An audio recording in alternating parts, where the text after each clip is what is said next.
Bonjour, bonjour chers frères et sœurs. Comme chaque matin, nous sommes au rendez-vous des apparitions divines à Dr Ndomo Melingi Thérèse. La Sainte Vierge et son Fils accompagnent la marche. Voici déjà le signe sur le mur, comme les autres jours. Nous avançons ensemble, frères et sœurs. Me voilà positionné sur le mur. La lumière a jailli parce que je voulais aller sécher les habits dehors. Je suis revenue dedans et le Seigneur est présent. Voilà, il a déjà illuminé la Sainte Vierge qui nous apparaît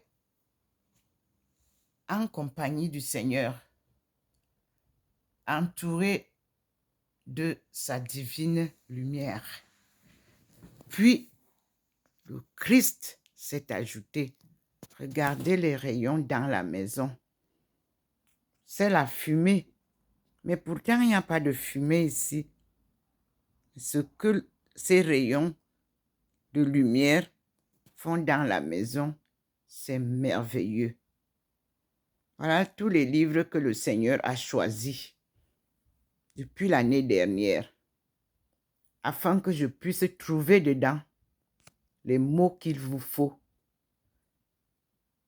Les écritures perdues du Christ, les réalités des saints et des saintes et les erreurs des hommes. Merci Seigneur.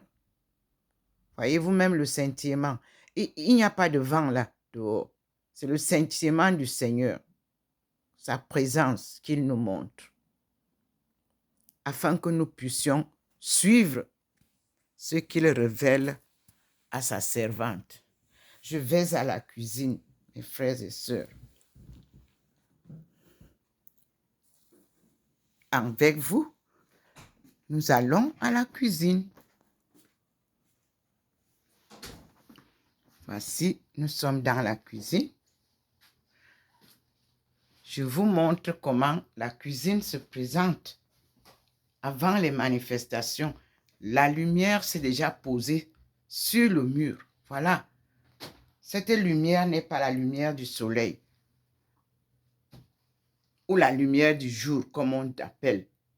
Cette lumière est la lumière divine, à partir de laquelle se manifeste le Seigneur. Nous sommes là devant cette lumière. Le petit point vient nous accompagner. Nous sommes dans la cuisine où Maman Marie, Ève Nouvelle, invite toutes les femmes dans leur cuisine, où elle nous rencontre. Je vais vous raconter une histoire. Je crois l'avoir déjà racontée. Je venais de me marier. J'étais à ma première grossesse.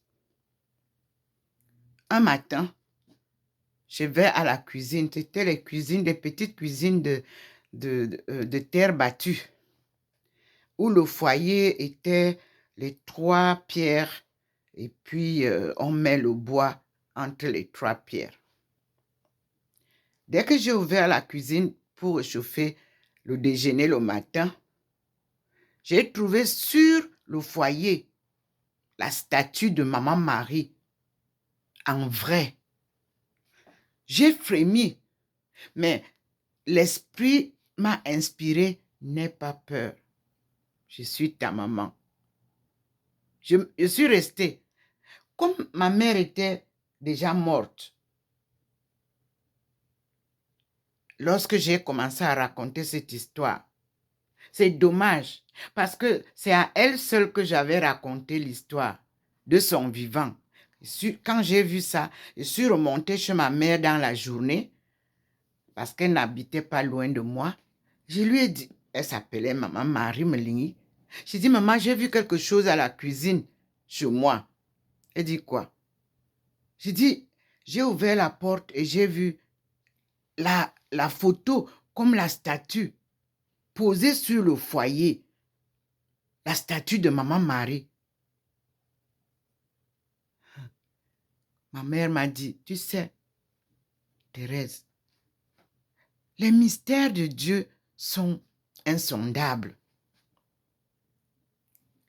Lorsque tu verras encore ça, demande-lui quelque chose. Je crois que demande-lui toi-même ce qui va t'inspirer.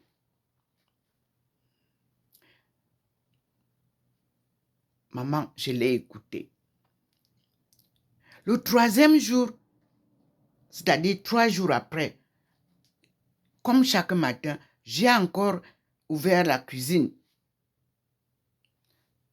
J'ai retrouvé la Sainte Vierge posée toujours sur le feu, éteint. Il n'était pas allumé. Je dis, mais quelle est cette histoire? Je dis, maman Marie, s'il te plaît, fais-moi connaître qui tu es et dis-moi quel est le message que tu m'apportes. La voix m'a inspiré.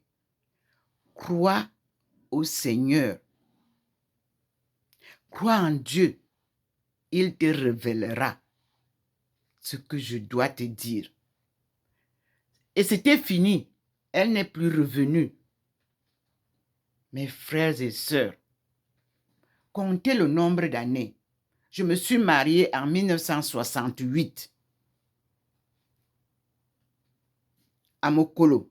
Nous habitions en face de l'église Sacré-Cœur où nous avons grandi et nous avons étudié à l'école Sacré-Cœur, tout le primaire. Au temps de Jean Zoua. Il était encore prêtre avant de devenir évêque et archevêque. Ma mère était très pieuse. C'est elle qui m'a appris à prier. Chez nous, 5h30, elle réveillait tout le monde. Mais tout le monde ne se levait pas pour aller prier. On les appelle, d'autres tournent dans le lit. Elle me dit, Thérèse, que quand elle voit qu'elle veut insister, elle prend un peu d'eau. Elle verse sur tout le monde. Elle va avec moi.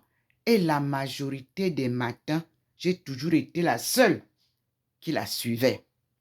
On allait, c'était vraiment, on traversait une petite allée entre les maisons, puis on était à l'église. 5 minutes de marche, on était à l'église. Donc, je vous assure, Dieu vous prépare à sa mission. Il ne vous surprend pas.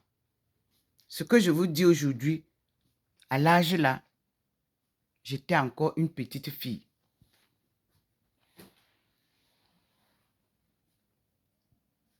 Nous allons écouter le Seigneur. J'ai fait l'introduction comme il voulait. Me voici devant cette belle lumière qui ne m'éblouit pas. Elle est atténuée maintenant pour vous montrer ma personne, qu'on ne va pas confondre, comme on a confondu Jésus. C'est ça que Dieu vient changer. Dieu voudrait que l'Église catholique, l'Église protestante et toutes les églises du monde qui ont été créées par les hommes reconnaissent la vérité de qui était Jésus. Un Jésus noir. Mais oui. Et qui était Marie? Vous savez qu'on nous dit que, étant grosse, elle devait retourner en Égypte avec Joseph pour se faire recenser. Regardez, je suis déjà dedans. Je viens me rapprocher de la Sainte Face et de Saint Joseph. Regardez combien je suis illuminée. Regardez comment je suis enveloppée de cette lumière. Je tourne pour vous montrer ce que je suis venu vous montrer. Ici, c'est la sainte face du Christ. Au jour de sa passion douloureuse.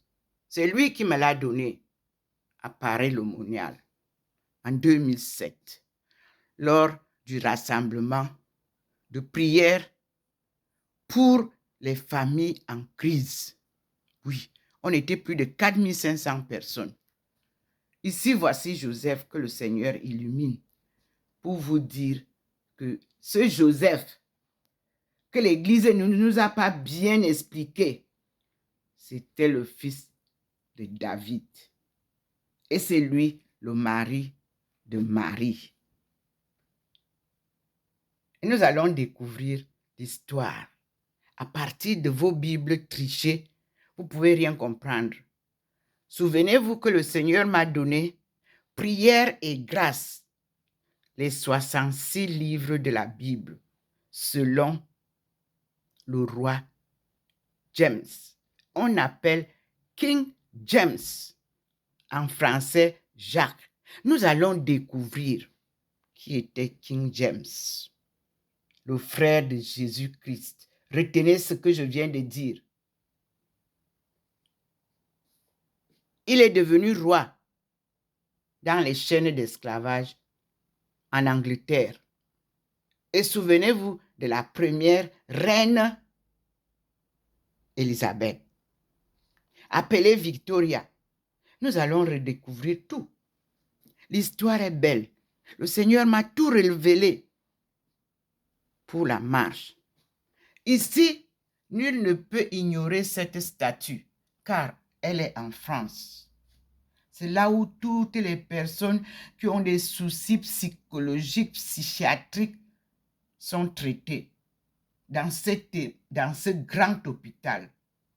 C'est là où se trouve ici le centre des hospitaliers. Ici, Maman Marie fait des merveilles à Paris. Notre-Dame de délivrance. C'est comme ça qu'on l'a surnommée. Elle a son épée de combat. Elle nous défend comme elle défendait son fils. Ici, le Seigneur a illuminé.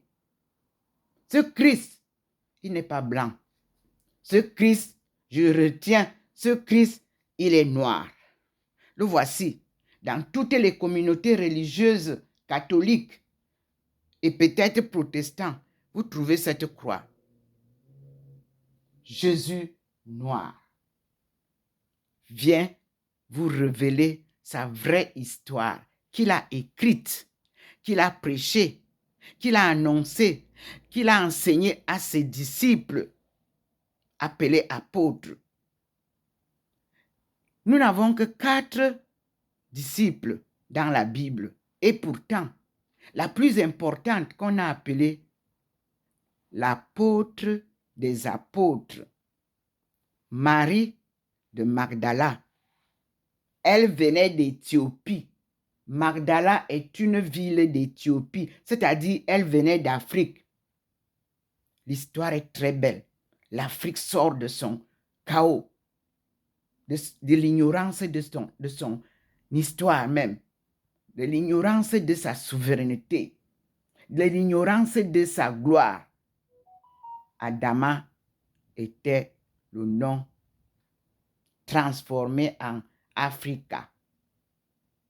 Nous allons découvrir l'Afrique subsaharienne à partir de ce marathon que le Seigneur a organisé pour nous parler en vérité de qui est qui dans le monde.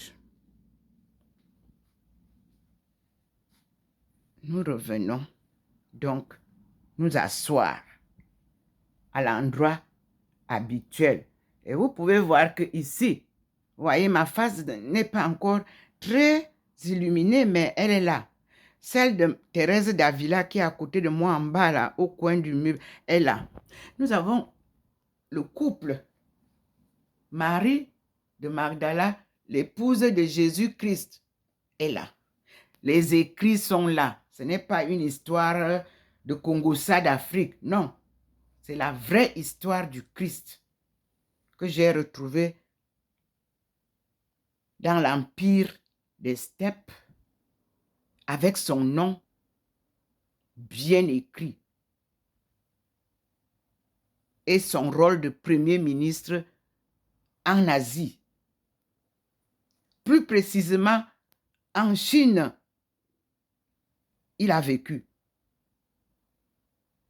Avant de continuer vers la Perse. Nous allons découvrir tout ça. Et je comprends aujourd'hui pourquoi, lorsque Abdul Baha'i, regardez la fumée dans la maison, lorsque Abdul est venu m'appeler, m'invitant à le suivre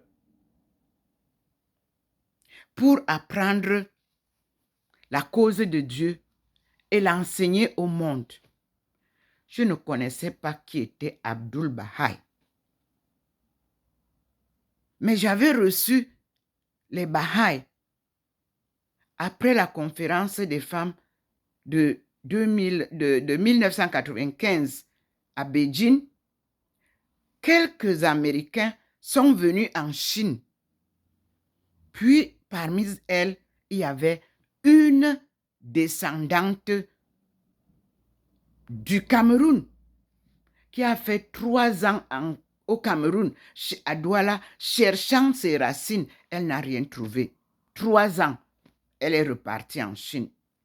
Lorsqu'elles ont appris que je suis en Chine, après la conférence, elles ont organisé une année sabbatique pour venir enseigner l'anglais et chercher à me rencontrer. Et elles m'ont rencontré. Nous avons passé 1 an de belles rencontres. Mais moi, j'étais enseignante, donc je n'avais pas beaucoup de temps pour aller avec elles, mais elles trouvaient souvent des moments pour venir me rendre visite. À son retour aux États-Unis, elle m'a laissé de plus beaux souvenirs de l'histoire des descendants camerounais aux États-Unis. Oui, elle s'appelait Sarah. Et les premiers descendants camerounais sont la communauté des princes. C'est ça, on les appelle princes. La famille des princes est celle qui a créé les richesses des États-Unis. J'ai lu l'histoire. Elle m'a laissé ce qu'elle m'a laissé. Nous étions vraiment, c'est-à-dire des retrouvailles familiales. Et surtout, elle ressemblait beaucoup à ma grand-mère. Alors, j'ai gardé l'histoire. Je n'avais même pas le temps de lire. C'est quand je suis en France que Abdul Baha'i vient m'appeler. Et je me souviens que j'ai été avec des femmes qui enseignaient le Baha'i en Chine. Je suis allée dans le paquet des choses qu'elle m'avait données. J'ai récupéré. J'ai commencé à lire. J'ai vu les livres de Baha'i. Mais là où il fallait aller trouver les Baha'i, alors aux États-Unis, je l'appelle, son numéro ne passe plus. Je cherche les contacts. Aucun Baha'i pour me donner une information. Ceux de France me racontent d'autres histoires. Moi, je suis en train de chercher la vraie histoire des Baha'i. On me parle des tueries, de ce que... Moi, je ne suis pas dans les guerres. Si vous voulez me parler, parlez-moi de la paix. Dès que vous touchez qu'on a tué ceci, quoi, moi, je quitte votre scène. Parce que moi, je traverse les morts pour chercher la paix. Il faut apprendre la paix aux gens. Il ne faut pas apprendre la paix. Il ne faut pas apprendre les guerres aux gens. On finit toujours par mourir, nous tous. Dieu nous apporte la guerre. En pleine guerre, là où ça se passe là, l'Esprit du Seigneur est là pour éteindre les feux de guerre. C'est ça mon rôle. Ne me parlez pas de guerre. Parlez-moi de la paix de la guerre. Parlez-moi de l'arrêt des combats. Alors nous sommes d'accord. Parce que Dieu n'a jamais créé les guerres. Dieu est amour et pardon. Si quelqu'un t'offense, la première chose que Dieu te dit, aime tes ennemis. Je vous assure, mes frères et sœurs, si vous voulez suivre Dieu, aimez vos ennemis. Vous allez voir comment il va entrer chez vous. Et c'est la chose la plus difficile. Aimer ses ennemis. Alors, apprenons à aimer tout le monde. On est tous pareils. Le même sang rouge qui coule dans les veines de toutes les populations du monde est un signe de la vie. Vous n'avez plus de sang, vous mourrez. Donc, le sang là, il n'y a pas de sang noir. Tout est rouge. Louons Dieu. Le Seigneur est présent.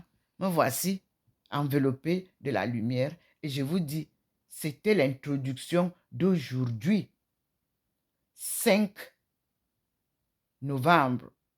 Pardon, je m'excuse. C'est l'introduction d'aujourd'hui, 5 décembre 2023. Oui, mes frères et sœurs, l'année liturgique a commencé dimanche.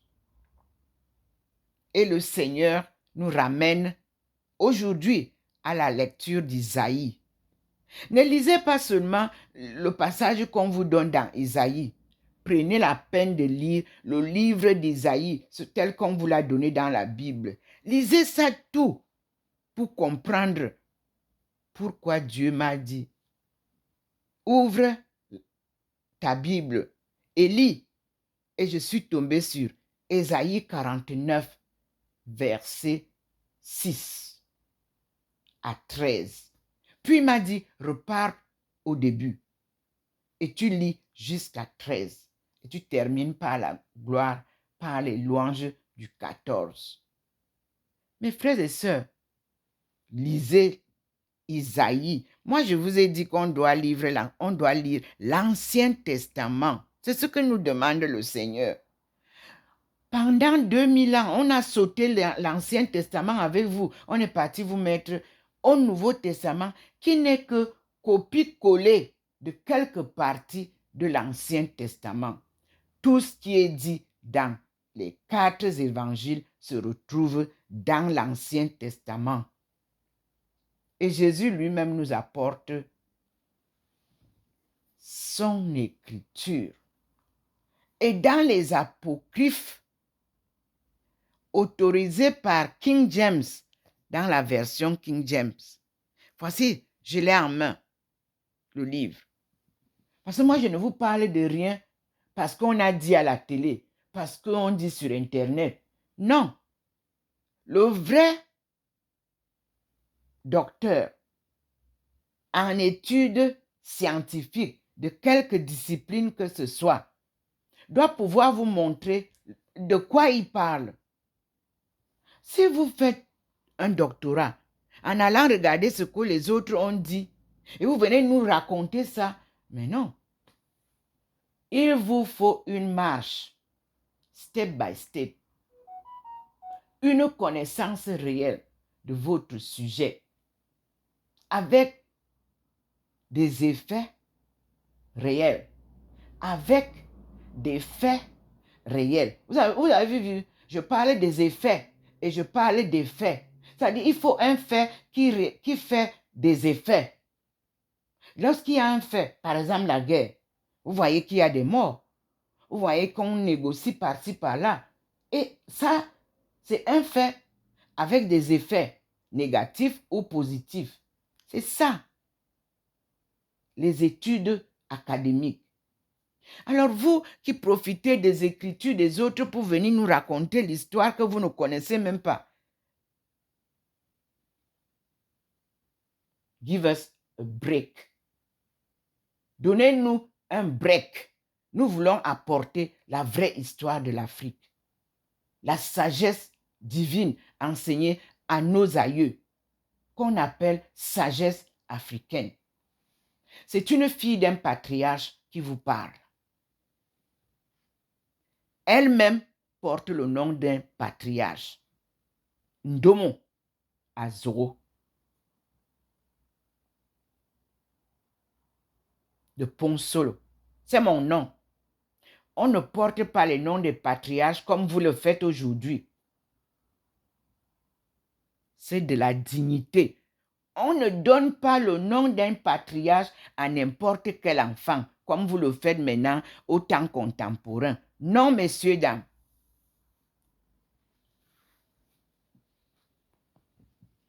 À tout à l'heure, mes frères et sœurs. Dans mon humilité, ma détermination, ma résilience patriotique, j'attends le Seigneur qui nous apporte la délivrance de notre peuple. Et derrière lui, je marche à son rythme. Son temps n'est pas le temps des hommes. Son emploi du temps n'est pas l'emploi du temps des hommes. Je vous ai dit, pendant 6 mois, ceux qui nous ont apporté la révolution ou bien la délivrance ou bien les solutions de l'Afrique, en 2060, combien là, je ne sais pas. Moi, je vous ai dit que nous avons un planning organisé dans la coopération Chine-Afrique. Et moi, je suis le président Xi Jinping, comme je suivais les autres présidents. J'ai suivi 3 présidents en Chine. Aujourd'hui, je suis en France et je suis le président Xi Jinping, qui ne se déplace pas de la stratégie ou de la trajectoire que les autres ont tracée avec notre coopération Chine-Afrique, dont la perspective est coopération gagnant-gagnant de l'économie mondiale. C'est ma thèse de doctorat. Elle est bien suivie par mes pères, c'est-à-dire le père Xi Jinping et le père Paul Biya. C'est ça. Le tapage que vous faites tout autour, vous perdez le temps. Nous avons un tracé, un chemin à suivre, une direction. Et les leaders choisis sont au rythme de Dieu, au rythme de la trajectoire que nous devons suivre. Vos publicités, nous, on n'en a que faire. Vos cancans sur les télévisions et les plateaux de débat, c'est du bluff. À Dieu la gloire. Moi, je ne suis qu'un instrument que tous utilisent. Je reçois les informations du président Xi Jinping. Je reçois les informations du président Paul Biya. C'est ça que je suis, les deux. Le jour que je vois que quelqu'un a déplacé les bornes, je lui dis, papa, on se trompe. Mais pour le moment, depuis 1985 jusqu'en 2023, aucun ne se trompe. Nous suivons. Eh oui, c'est ça, la marche avec un plan divin. C'est ça la marche avec les patriarches. Un patriarche, quand il sort une parole, elle ne rentre plus vide. Elle doit donner un effet. Observez ces présidents-là, quand ils parlent. Nous tous, on est à leur écoute. Donc, le 3e président,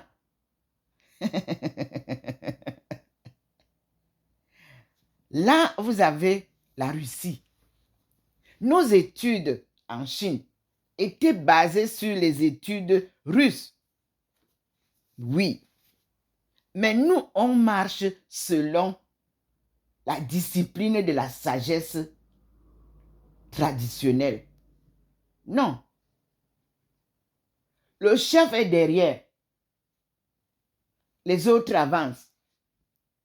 Et quand le chef arrive, c'est quelque chose d'inédit. C'est comme ça Dieu. Quand Dieu parle, il est invisible. Mais quand il se manifeste, vous voyez la grande lumière qui m'illumine et qui m'entoure. À lui la gloire. À tout à l'heure, mes frères et sœurs. Le Seigneur est présent. Il fallait que je fasse cette introduction. Et sachez donc que ma thèse de doctorat, elle est académique et spirituelle. Prenez ça. Vous ne pouvez rien réaliser académiquement si vous ne vous appuyez pas à la sagesse divine. C'est ça, la règle. Je suis Ndomo Melingi Thérèse. Aïcha est mon nom chinois et mon nom musulman, reçu par l'ordre du Seigneur. Parce qu'en Chine, c'est une vieille maman. Quand elle m'a vu à Qingdao, en 1998, elle a dit que la femme-ci ressemble à Alisha, qui doit revenir. Et qui Alisha? Moi, je ne connaissais même pas l'histoire de Elisha. Elle a dit qu'il faut qu'on me donne le nom de Elisha.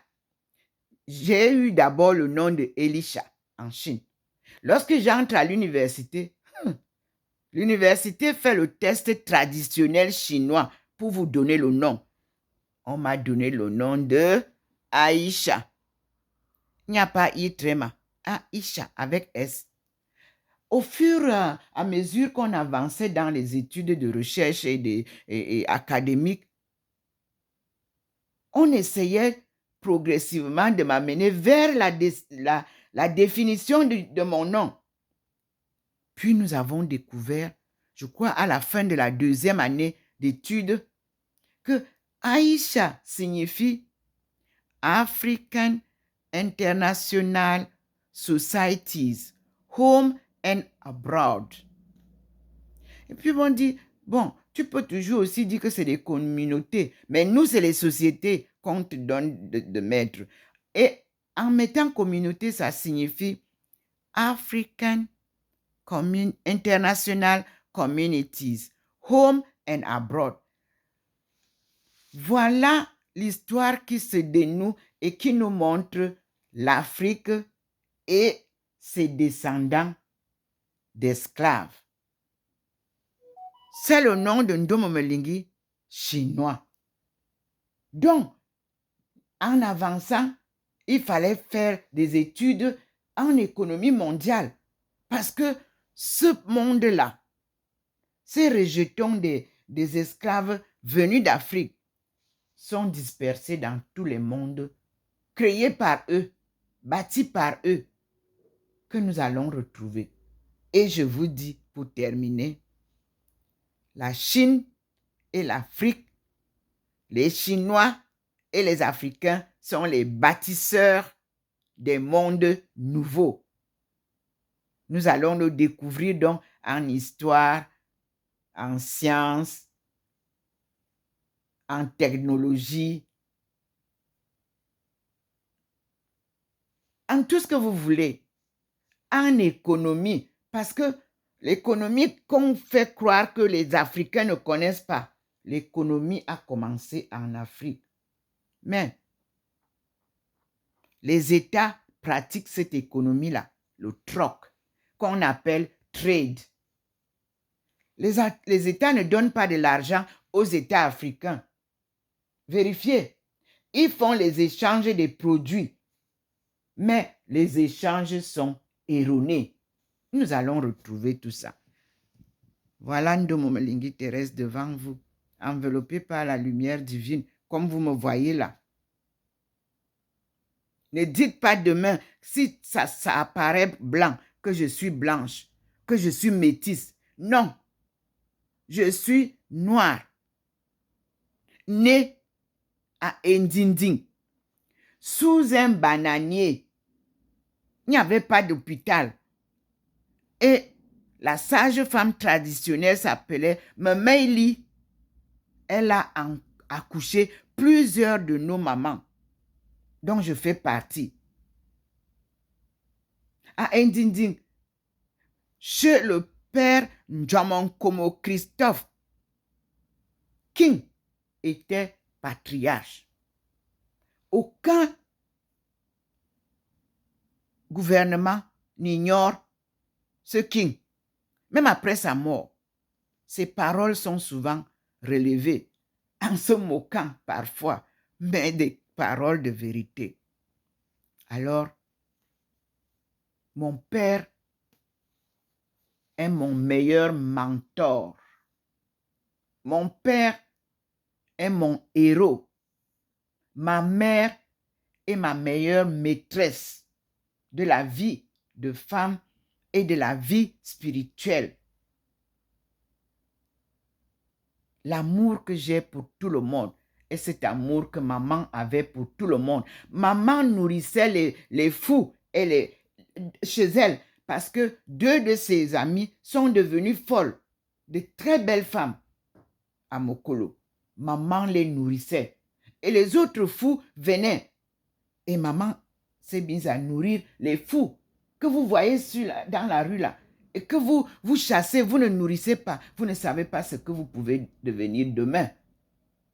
C'est des personnes qui étaient bien dans leur peau, dans leur vie, qui se sont retrouvées avec des situations difficiles et qui ont perdu la raison.